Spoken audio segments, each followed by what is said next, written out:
Doctor साहब, आप ने शायद स्टोरी नहीं सुनी, मैं आपको बता दूं। ये 22 वर्ष के नौजवान हैं जो आर्मी में जाना चाहते थे और इनका सिलेक्शन एनसीसी कैडेट में भी हुआ। प्रधानमंत्री के सामने परफॉर्म करने वाले थे। अचानक घर से फ़ोन आया, परिस्थितिवश ये गांव आए और उसके बाद ये शारीरिक रोगों से बहुत दुखी रहने लगे, बहुत तकलीफ़ में रहने लगे। उसके बाद तमाम तरह के इलाज हुए और इलाज के लिए पूरा घर, ज़मीन, जायदाद जितना था सब गिरवी रख दिया गया। और इस स्थान पे आके जब इन्होंने स्थान पर अपना पूजा पाठ शुरू किया और स्थान बनाया, दरबार बनाया, तो उसके बाद सारे कष्ट इनके दूर हो गए। ये पूरी इनकी कहानी है। इसे अगर आप कैलकुलेट करें तो ये क्या समझ में आया? और ये ग्रेजुएट हैं, ये पढ़े लिखे हैं, ऐसा नहीं कि ये अशिक्षित है।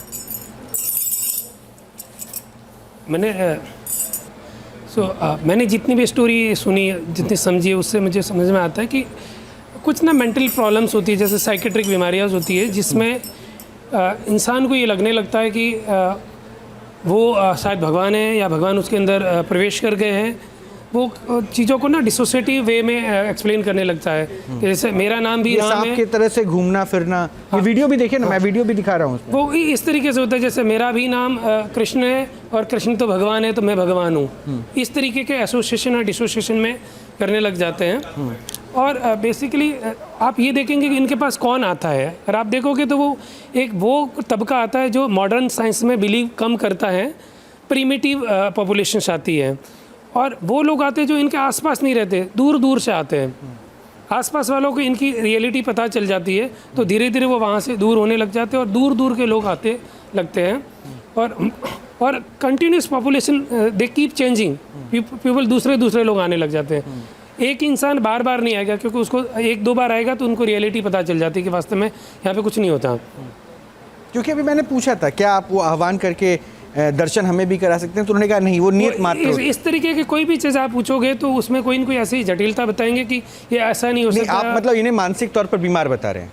बिल्कुल, मानसिक बीमार। बिल्कुल। राजकुमार जी, डॉक्टर साहब का कहना है आप दिमागी तौर पर, राजेंद्र जी मानसिक तौर पर आप स्टेबल नहीं हैं, बीमार हैं, इसलिए एक्टिविटीज़ आप कर रहे हैं। ये डॉक्टर साहब का वर्जन है। सर ऐसा बिल्कुल नहीं है, मेरे को भी ऐसा लगा कि मैं मानसिक तौर पे बीमार हूँ, इसलिए मैंने सर अजमेर में विक्टोरिया में डॉक्टर पार्थ सर को मैंने दिखाया। उसके बाद सर मैं जयपुर के सबसे महंगे हॉस्पिटल फोर्टिस्ट में मैंने अपना इलाज चलवाया। उसके बाद भी फ़र्क नहीं पड़ा। राजस्थान हॉस्पिटल में मैंने अपना इलाज चलवाया। उसके बाद भी अगर सर मैं ठीक नहीं होता हूँ और कर्जे में और डूबता जाता हूँ, मरने की जैसी कंडीशन आ गई, तो सर उस टाइम में मेरे को फिर आप बताओ कि क्या है। आप देखिएगा कि इनको इलाज कराने की जरूरत पड़ी। जैसे भी मैंने इलाज चलवा के खुद एडमिट हो रहे हैं, एडमिट कर रहे हैं कि मैंने इलाज कराया और इलाज करने के बाद मेरे को कोई फर्क नहीं पड़ा। मुझे लग रहा है आप थोड़े भावुक हो रहे हैं। नहीं, मैं आपके संघर्ष को, एक सेकंड राजेंद्र जी थोड़े भावुक हो रहे हैं। देखिए राजेंद्र जी, मैं समझ सकता हूँ आपने बहुत संघर्ष किया और आपका सपना कुछ और था। नहीं, भावुक मत होइए, मैं आपके साथ हूँ। देखिए मैंने क्या कहा कि आप समाज सेवा में भी जाते हैं ना, तो लोग प्रश्न पूछते हैं कि आपका उद्देश्य क्या, आपका मकसद गलत तो नहीं है। ठीक है, उनको अपना प्रश्न पूछने दीजिए। आप सही हैं तो धैर्य और संयम रखिए। हम यहाँ किसी को गलत साबित करने नहीं बैठे हैं, ये मैं आपको दिल पर हाथ रख के कह रहा हूँ। आप सही हैं, मैं चाहता हूँ इस मंच से आप सही का प्रमाण लेके निकले, क्योंकि देखिए डॉक्टर्स का काम है, विज्ञान का काम है, वो आपको चुनौती देगा। आप भावुक मत होइए। इन आंसुओं की कीमत आपने चुकाई है ना, और अभी भी आप वो संघर्ष कर रहे हैं ना अपने सपनों से दूर होके। तो इन आंसुओं को थाम के रखिए, थाम के रखिए राजेंद्र जी, थाम के रखिए, हौसला रखिए। और आप लोगों का कल्याण कर रहे हैं। आप लोगों, अगर आप सच्चे हैं तो भगवान आपके साथ हैं, घबराने की बात नहीं है। ऐसा लगता है कि सर हाँ बिल्कुल सर, मैं यही सोचता हूँ कि सर जिस रास्ते पे मैं चला हूँ, अपना तन मन सब कुछ भगवान के नाम पर अगर मैं चल रहा हूँ, फिर भी अगर लोग ऐसे, ये कलयुग है ना राजेंद्र जी, इस बात को तो आप मानिएगा। अब आप हम जैसे साधारण इंसान तो रहे नहीं। भगवान श्री राम पर भी लाछन लगे तो वही कह रहा हूँ, आप हम जैसे साधारण इंसान तो रहे नहीं। आप एक गद्दी नसीन है, गद्दी पे बैठते हैं और विज्ञान तो पूछेगा। आप खुद ग्रेजुएट हैं तो ये अब जानते हैं। आप अगर ऐसी एक्टिविटीज को देखते होते हुए तो शायद आप भी मेरी जगह होते तो ये पूछते कि ये जो हो रहा है मुझे नहीं लगता है कि ये सब सही है। तो डॉक्टर हैं, उनका तर्क लाजमी है करना। आप अपने इमोशंस पे कंट्रोल रखिए, ये बहुत ज़रूरी है। और मैं नहीं चाहता हूं कि ऑन कैमरा आपकी आंखों से अब दोबारा आंसू छलके। ठीक है, ये प्रश्न पूछेंगे। आपकी पारिवारिक स्थिति को आपने सहा है, अभी भी उस पीड़ा से आप गुजर रहे हैं, कोशिश चल रही है। और मुझे लगता है कि हर एक व्यवस्था के ऊपर जो है ना थोड़ा सा प्रश्न उठता है तो उसका जवाब देना चाहिए। इसलिए आज शायद आपको ये मंच मिला है और अपने इष्ट के पास आप बैठे इनके प्रश्नों का सामना कीजिए। आप सच्चे हैं, गलत हैं, ये देखने वाले तय करेंगे, और ये मंच पर आपको कोई गलत ही साबित करने बैठे ऐसा किसी का उद्देश्य नहीं है, इस बात से आप आश्वस्त रहिए। डॉक्टर साहब प्लीज़ अपना प्रश्न अगला। मैं उसी बात पे आता हूँ कि जैसा कि उन्होंने खुद एडमिट करा कि वो गए थे किसी विश्वविद्यालय में, वहाँ पे इलाज कराया, फिर वो जयपुर में भी किसी प्राइवेट हॉस्पिटल में गए थे और बार बार इलाज करने के बाद में उनको कोई ख़ास बेनिफिट नहीं हुआ, तो जब कोई फ़ायदा नहीं हुआ तब ये जाके यहाँ पे आए। ये चीज़ें तो उन्होंने मेरे को पहले नहीं बताई थी, लेकिन जिस तरीके के ये क्लेम करते हैं या जिस तरीके के दावे करते हैं, ये इस तरीके से साइंस मेडिकल की बुक्स में इस तरीके की चीज़ें मेंशन होती है कि जब आप किसी स्ट्रेसफुल इन्वायरमेंट के से निकलते हो तो कभी कभी आपको एक टाइम के बाद में आप गिव अप कर जाते हो, और देन यू रियलाइज़ कि नहीं कुछ दूसरा साया आ गया या कुछ और किसी का असर पड़ गया, और वो इस तरीके की चीज़ें करने लग जाते हो। अच्छा राजेंद्र जी, एक बात बताइए, जब से आपने यह स्थान बनाया, मतलब स्थान पे भगवान को स्थापित किया और आप बैठने लगे, तब से आपके सारे कष्ट दूर हो गए क्या, जिसके लिए आपको घर तक बेचना गिरवी रखना पड़ा? सारे कष्ट दूर हो गए, आप डॉक्टर के पास तो नहीं जाते? नहीं सर, उसके बाद मेरे को फिजिकली भी ठीक लग रहा हूँ और सब कुछ सही है, और जो मैं बैठ नहीं पाता था वो मैं बैठ रहा हूँ। पहले मैं किसी के सामने बात नहीं कर पाता था, मेरी फिजिकल एक्टिविटी कुछ भी हो सकती थी, आउट ऑफ कंट्रोल हो जाता था मैं। लेकिन फिर जब से ये स्थान मिला है बाबा को, तब से वो मेरे शरीर में आ रहे हैं। अच्छा, वो दवाएं जो आप ले रहे हैं, नारियल मात्र से ही दवाओं को आप खा रहे हैं, घुमाना है और धुआं में छोड़ना है। नहीं सर, सब हटा दिए सर, 2 साल हो गए सर। अब कोई परेशानी नहीं है? सर मैं खुद चाहता था कि फौज के अंदर लेफ्टिनेंट बनूं सर, मैं एनसीसी सर्टिफिकेट होल्डर हूं सर, अगर मैं चाहता तो स्पेशल एंट्री भी थी सर मेरे लिए।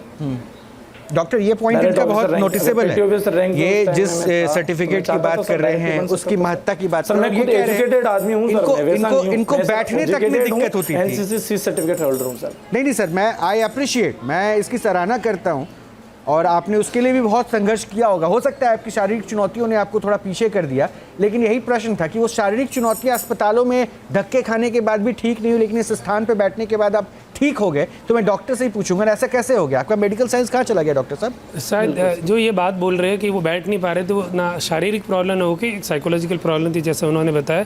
इनको कहीं पे दर्द या कमर दर्द वगैरह नहीं हो रहा था, कहीं पे कमजोरी नहीं थी, ही वॉज रेस्टलेस, इसलिए वो नहीं बैठ पा रहे थे, एक जगह नहीं बैठ पा रहे थे, एक जगह अपना मन नहीं लगा पा रहे, ध्यान नहीं लगा पा रहे। नहीं अब उनको एक चीज़ कमर में सर ऐसा नहीं है सर, ऐसा नहीं है सर, मैं लेटा रहता था, बेटा भी नहीं हो जाता था, और डॉक्टर बोलते थे कि कमर में शायद कोई दिक्कत है, लेकिन एमआरआई के बाद सर उसमें कुछ भी नहीं आता था। तब ये डॉक्टर साहब सही हो गए। मैं राजेंद्र जी, मैं एक बात बोलूं, अगर रिपोर्ट्स में कुछ नहीं आ रहा है तो डॉक्टर वही कह रहे हैं ना कि फिर आपके दिमागी तौर पर आपने एज्यूम कर रखा था कि मेरे शरीर में ये दिक्कत है। मेडिकल साइंस इसको ऐसे परिभाषित करता है, यही है ना डॉक्टर, आप यही कह रहे हैं? बिल्कुल। जब आपका एनाटॉमिकल एग्जामिनेशन या स्कैनिंग में कुछ भी नहीं आ रहा है, फिर भी आपको फील हो रहा है कि आपको कहीं ना कहीं दर्द है, एंड जब आपने अपने आप को एक जगह पे अपने आप को बिजी कर लिया, आपका ध्यान वहाँ से हटा के दूसरी चीज़ों में लग गया, so now you are relieve from those complaints, क्योंकि नाउ यू आर बिजी, आपका दिमाग बिजी है, आपका उस जगह पे बिजी हो गया है कि आपके पास टाइम नहीं है कि आप उन चीज़ों के बारे में सोच सको जो आपको परेशान कर रही थी। सो आप एक बार बिजी हो गए तो इसलिए आपको वो चीज़ें नहीं नजर आ रही। कभी मनोचिकित्सक को दिखाया था क्या राजेंद्र जी? किसी साइकोलॉजिस्ट के पास गए थे जब आप बीमार थे, या फिर हड्डी स्पेशलिस्ट? या बिल्कुल सर, दिखाया सर, मनोचिकित्सक सर जैलन हॉस्पिटल अजमेर में भी दिखाया था सर। क्या कहा था? उन्होंने बोला कि ऐसा कोई नहीं। अच्छा, मतलब दिमागी तौर पर आप फिट हैं? डॉक्टर ने हमें पहले, बिल्कुल सर। डॉक्टर साहब, ये फिर क्या था? डॉक्टर का क्लियरेंस सर्टिफिकेट इनके पास? उन्होंने दवाइयां दी, ली, और रेस्ट क्या मतलब आप डिनाई कर रहे हैं कि गॉड पावर होता ही नहीं? ज्यादा टेंशन ले रहे हो, खुद क्लेम कर रहे हैं कि इनके पास सर्टिफिकेट है। कहाँ देगा सर्टिफिकेट आपने? नहीं, आप वो स्थान पे थोड़ी ना लेके बैठे। नहीं, वो ये बोल रहे हैं कि उनको वहाँ जाने के बाद में ज़्यादा फायदा नहीं हुआ था। हाँ, naturally. So they he kept changing the doctors. उन्होंने पहले कहीं और डॉक्टर को दिखाया, वहाँ से बेनिफिट नहीं हुआ तो दूसरे जगह हुआ। फाइनली उनका कहना ये है कि जब ये यहाँ पे इस स्थान पे आ गए और ये इस काम में अपने आप पे बिजी हो गए, स्लोली वो यहाँ से ठीक होते गए।